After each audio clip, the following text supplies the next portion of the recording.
Olá, muito boa tarde para você, seja bem-vindo nessa segunda-feira. Vamos começar a semana falando da Chapecoense, o Verdão do Oeste, que perdeu a primeira na temporada. A Chapecoense acabou perdendo, conheceu sua primeira derrota no primeiro tempo. A partida foi totalmente dominada pela equipe do Marcílio Dias e o Verdão até criou algumas oportunidades. Mas com méritos, o Marinheiro foi melhor e venceu por 2-0 no placar.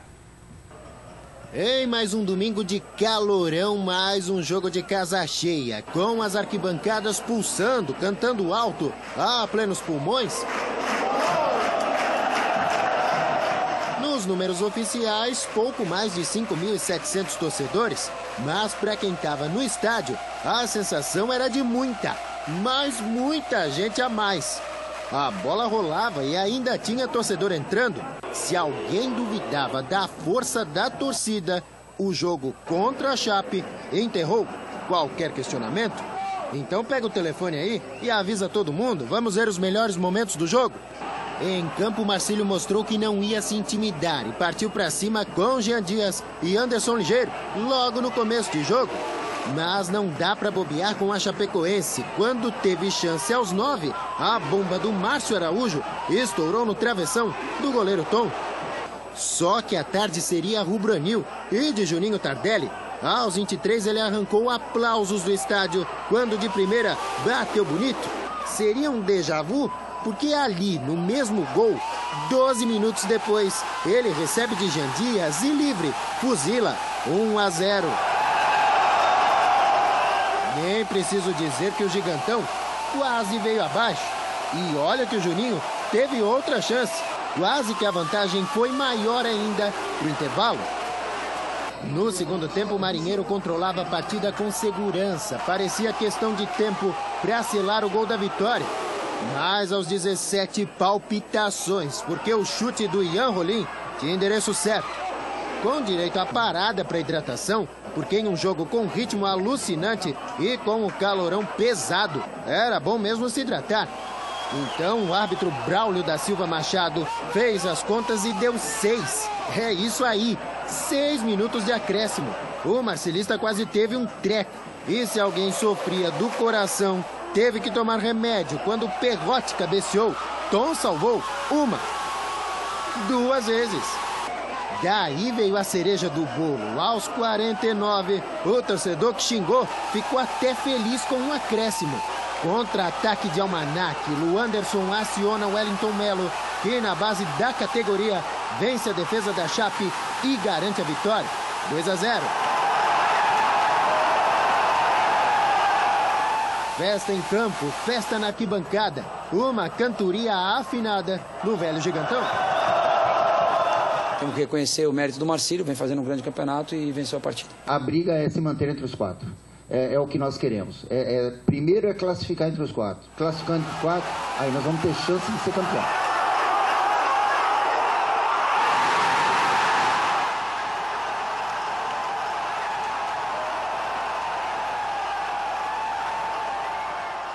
Sérgio Badabadalote, boa tarde, tudo bem? Primeira derrota do ano da Chapecoense, hein?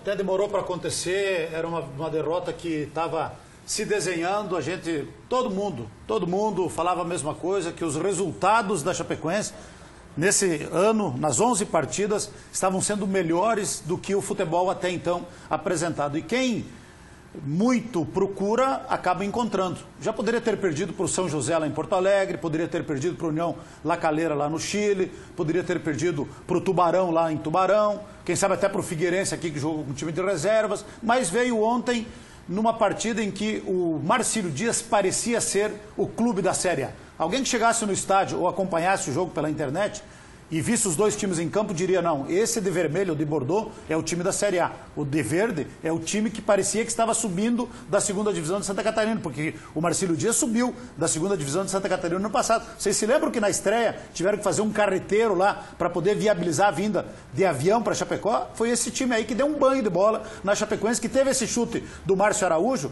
primeiro chute e o único no primeiro tempo, que foi no travessão.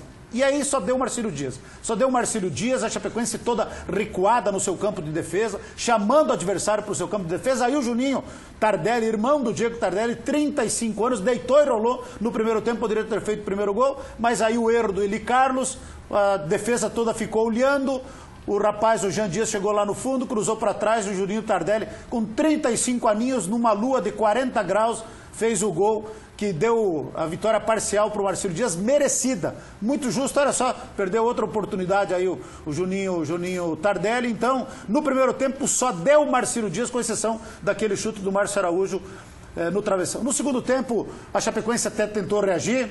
O Claudinei Oliveira fez algumas alterações, colocou para os garotos, né? Os garotos da base que tiveram que entrar para tentar reagir na partida. Mas, no final, no contra-ataque, merecidamente, o Marcílio Dias decretou a vitória justa e merecida numa bonita festa. Que bonito ver no futebol de Santa Catarina um time como o Marcílio Dias, que no sábado aqui, no Clube da Bola, o Vaguinho Dias deu uma entrevista dizendo: olha, nós temos que avisar o nosso torcedor que vamos enfrentar um clube de Série A e o nosso objetivo ainda é escapar do rebaixamento. O primeiro objetivo nosso é escapar do rebaixamento. E aí deu um chocolate na Chapecoense, ganhou pelo placar de 2-0 hoje, está no G4, firme e forte, quem sabe para buscar uma vaga na semifinal. Seria merecidíssimo para o Marcílio Dias, porque ontem foi o time que teve ambição, que buscou o resultado, que buscou a vitória, diferente da Chapecoense, que principalmente no primeiro tempo, um time todo recuado. Não adianta colocar o Claudinei Oliveira, colocar 3 atacantes, se os 3 atacantes têm que voltar para marcar no campo de defesa. Então, a Chapecoense se apequinou dentro do Hercílio Luz, diante de um adversário que veio da segunda divisão do futebol de Santa Catarina. Não gosto muito de falar nisso, mas às vezes é inevitável. Se você pegar o salário de 2 jogadores da Chapecoense, e não precisa ser os mais bem pagos, mas se tu pegar o salário de 2 jogadores da Chapecoense, paga toda a folha do Marcílio Dias. Aí o que é que tem que ter no futebol? Tem que ter garra, tem que ter vontade, tem que ter voia. E foi isso que o Marcílio Dias teve, muito mais que a Chapecoense, por isso mereceu o resultado. E a gente vai continuar repercutindo o jogo, né? Ao final da partida, mesmo reconhecendo que o Marcílio Dias mereceu a vitória, mereceu vencer, o técnico da Chapecoense, Claudinei Oliveira, comentou e voltou a destacar o gramado. Segundo ele, o gramado alto do estádio acabou atrapalhando o jogo da Chapecoense. Mas com a grama um pouquinho mais alta, a gente tinha dificuldade. Então a gente tinha que entender que a gente às vezes tinha que jogar uma bola um pouquinho mais forte ou cavar a bola no Everaldo. Estava todo mundo vindo buscar a bola no pé, a gente estava sem profundidade. Então achei que faltou profundidade no primeiro tempo, a gente procurou corrigir no segundo, né? Acho que a gente evoluiu um pouquinho no segundo tempo. Lógico que demos espaço para os contra-ataques, porque a gente tinha que buscar o gol de empate. Mas eu acho que faltou, acho que a gente perdeu um bom período do primeiro tempo ali até a parada técnica para entender que era um jogo de profundidade, não era um jogo de aproximação, porque toda a bola lançada no costado da defesa ia parar no gramado pelo tipo de grama e pela altura que estava a grama, né? Então era um jogo de profundidade. E a gente não conseguiu fazer isso no primeiro tempo, todo mundo vindo buscar a bola no pé e o Marcílio com um encaixe individual de marcação, então cada um nosso que vinha trazia um jogador do Marcílio junto e a gente não conseguiu jogar. Tá, e é isso que tem deixado o torcedor, além do pouco futebol que a Chapecoense tem jogado, as justificativas do técnico Claudinei Oliveira. Ontem foi o gramado muito alto, outro dia foi o gramado muito baixo, outro dia foi o calor, outro dia foi o gramado sintético, outro dia foi isso, outro dia foi aquilo. Então é uma série de justificativas que não consegue explicar o porquê da Chapecoense estar jogando tão pouco assim. O Claudinei é o único culpado por isso? Não. Já falei aqui no primeiro dia que eu voltei de férias, ele estava aqui do meu lado, eu falei, o elenco tecnicamente é limitado, o time é limitado e o elenco é limitado. Nós já tínhamos um time que nos fez sofrer muito ano passado, esse ano o time e o elenco está pior. Então o Claudinei Oliveira não é o único responsável, mas ele tem a sua parcela de responsabilidade pela maneira como ele está colocando o time para jogar. Chapecoense perdeu a ambição, Chapecoense perdeu a vontade de ganhar. E quando você não tem vontade de ganhar, uma hora você vai perder. E ontem perdeu. E por outro lado, o goleiro João Ricardo também deu entrevista ao final da partida e poupou criticar o gramado do Dr. Hercílio Luz e disse que faltou um pouco de atitude e doação dos jogadores da Chapecoense. A gente sabia que era um adversário complicado, jogando ainda mais aqui dentro de Itajaí. É difícil achar motivos, você falar, não, foi aqui, foi ali, foi lá, foi não. A gente está trabalhando forte, infelizmente as coisas não aconteceram. Falar que foi o quê? Campo, muitas vezes está falando que é campo, calor. Acho que falta um pouco de atitude de nossos jogadores, se dedicar um pouquinho mais, se doar um pouquinho mais, mas é como eu falei, a gente tem que se abraçar agora, é o momento de todo mundo se abraçar. Acho que o torcedor deve estar chateado sim, mas agora acho que vamos nos abraçar, comissão, jogador, diretoria, torcedor, todo mundo, que só nós podemos dar a volta por cima. O João Ricardo não se eximiu da responsabilidade. Não se eximiu, ele tem alguns jogadores que têm personalidade em admitir e reconhecer que o time está jogando pouco e que isso é claro e evidente para todos que acompanham o futebol. que o time está jogando pouco, que tem suas limitações, suas dificuldades. Alguns jogadores têm essa consciência, o Douglas falou isso a respeito daquele jogo contra o União La Calera, o Eli Carlos a respeito do jogo de ontem reconheceu que ele errou no lance do primeiro gol e que o time deixou a desejar. João Ricardo também foi muito consciente. Então tem os jogadores coerentes que fazem uma autocrítica e falam aquilo que todo mundo está vendo. E tem outros, por exemplo, como o lateral Eduardo, e não é a primeira vez que ele prefere se queixar do torcedor. Ontem, de novo, o Eduardo se queixou do torcedor, que o torcedor que estava lá no estádio Hercílio Luz não gostou da atuação do time, e muito menos a derrota. E aí o Eduardo diz que a torcida tem que ir pesquisar, que está reclamando de barriga cheia, que tem outros times que também já perderam, isso e aquilo. Então, tem que fazer uma avaliação, e isso aí é responsabilidade da diretoria, e está tudo isso sendo avaliado. Está sendo avaliado, tem aí o José Carlos Brunoro que chegou também para colaborar nesse sentido. Então ainda dá tempo. A temporada está apenas no início, apesar de todo esse desgaste, mas está iniciando. Ainda dá para salvar a temporada da Chapecoense. Então, isso aí é uma responsabilidade, nesse momento, da diretoria para avaliar tudo isso, para buscar soluções para a Chapecoense melhorar, porque tem muita coisa pela frente. E para fechar as informações da Chapecoense, né, Baná? Falar que a Chapecoense treinou hoje pela manhã, lá no CT do Avaí, ao lado da ressacada. Um regenerativo para quem atuou na partida de ontem, quem iniciou o jogo ontem contra a equipe do Marcílio Dias, e quem não trabalhou aí no jogo de ontem, trabalhou normalmente hoje lá por lá no CT. O pessoal está vendo imagens, inclusive, que foi cedida pela assessoria de imprensa da Chapecoense, muita chuva por lá e o pessoal preparando também para ajustar, né? Quarta-feira tem o encontro dos times de Série A de Campeonato Brasileiro. Mas o Avaí também não está o bicho, não. Não está lá essas coisas. Nesse momento, eu vou ser bem sincero para vocês, o time que está jogando o melhor futebol no Campeonato Catarinense foi o time que a Chapecoense enfrentou ontem, o Marcílio Dias. É o time mais organizado, o time que busca mais a vitória. Todos os demais estão deixando a desejar, inclusive Figueirense, inclusive Avaí, Chapecoense, e por isso que a Chapecoense tem condições, se tiver um pouco de vontade e organização, de quem sabe recuperar lá na ressacada os pontos que perdeu para o Marcílio Dias. Agora, se perder de novo, o ambiente que já não é bom, com certeza vai ficar mais pesado ainda. Agora vamos aos outros gols do Campeonato Catarinense, a rodada do fim de semana. A gente confere agora como é que foi essas partidas que começaram, inclusive, no sábado.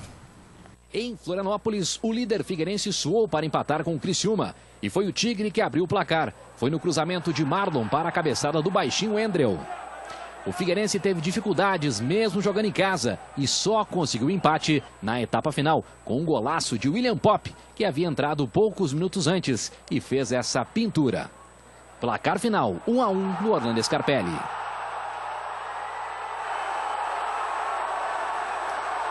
No clássico da Cidade Azul, Hercílio Luz e Tubarão se enfrentaram de técnicos novos. Oliveira Canindé no Hercílio e Gilberto Pereira no Peixe. O Leão do Sul saiu na frente no chute certeiro de Vitor Guilherme. O Tubarão empatou com Edu e ficou no 1-1. Ruim para os dois times, que ainda precisam de pontos para se afastarem da parte de baixo da tabela. No sábado em Blumenau, o Metrô encarou o Avaí e o Leão foi muito eficiente. O atacante Daniel Amorim fez 2 gols, um no primeiro e o outro no segundo tempo. E o meia GG acertou um belo chute para fazer o terceiro e passar a régua. Metrô que foi comandado pelo interino Isaac Pereira, 0, Avaí 3. E na abertura da rodada, na Arena Joinville, o Jack recebeu o Brusque e venceu por 1-0. Gol marcado por Robert logo no início da partida. Na comemoração, meteu aquele estilo Cristiano Ronaldo. Placar final, 1 Joinville, 0 Brusque. E depois de mais uma rodada do Campeonato Catarinense, nada mudou na parte de cima da tabela, né? Continuam os mesmos times ali na parte de cima se classificando para a semifinal, mas na parte de baixo nós temos um novo lanterna. Vamos conferir como é que ficou a classificação aqui do Campeonato Catarinense depois de mais uma rodada do Catarinão. O Figueirense segue liderando a classificação no Catarinense com 19 pontos. A Chapecoense continua na vice-liderança com 18. O Avaí é o terceiro colocado com 17 pontos. Também com 17, o Marcílio Dias segue no G4. Na quinta colocação aparece o Brusque com 13 pontos. Em sexto está o Joinville com 12. O sétimo colocado é o Criciúma com 10 pontos. Com 7 pontos na oitava colocação está o Hercílio Luz. O Tubarão deixou a lanterna na competição e agora está em nono, com 6 pontos. A última colocação agora é do Metropolitano, que está empatado no número de pontos do Tubarão, mas com 10 gols a menos no saldo. Para a gente fechar as informações do esporte, vamos falar do Gauchão. O Inter venceu a Avenida por 1-0 e em Santa Cruz do Sul, né? E engatou a quarta vitória seguida na competição. Vamos ver como é que foi esse jogo, inclusive com gol de argentino. O único gol da partida foi marcado por Sarrafiore. Ele entrou aos 29 do segundo tempo e 1 minuto depois balançou as redes. Primeiro gol dele com a camisa colorada. Com a vitória, o Inter sobe para 16 pontos e mantém a vice-liderança no Gauchão. O Avenida é o penúltimo colocado com 6 pontos. O Colorado agora tem 10 dias de folga, antes da estreia na Libertadores da América, no dia 6 de março. A gente fechar as informações do Gauchão, lembrando que o líder Grêmio joga hoje às 8 horas da noite contra o Veranópolis, na Arena Grêmio, em Porto Alegre, para fechar a rodada. E com o Grêmio e o Inter disparando ali na liderança, se evita um cruzamento entre os dois antes da decisão, como aconteceu no ano passado, que se encontraram já nas quartas de final. Então tudo indica que vamos ter Inter e Grêmio ou em primeiro e segundo, que daí evita cruzamento nas fases que antecedem as finais do Campeonato Gaúcho. Grande abraço para finalizar aqui para o amigo Adriano Rigon, grande Adriano Rigon, que esteve de aniversário no sábado e comemorou junto aos amigos lá na Camanga Náutica, inclusive com a presença, sabe de quem? Quem? Baricorodo. Não. Um abraço para o amigo. Tem a banda brasileira. E eu vou fechar aqui, ó, mandar um abraço para o Diego Dalazin e para a Jane Lanzarini. Estivemos lá sábado, a filha Laura também. Pense na sede dos caras lá na Serraria Reata. Amigo, piscina e tudo, uma estrutura. Obrigado, Diego. Obrigado também a Giane. Pensa num churrasco por lá. Serginho. Eu só queria saber por que esses convites não chegam a outras pessoas só, né? Ah, é? Tudo bem. Tá bom? Um abraço. Até mais. Amanhã tem mais esporte aqui no Balanço Geral.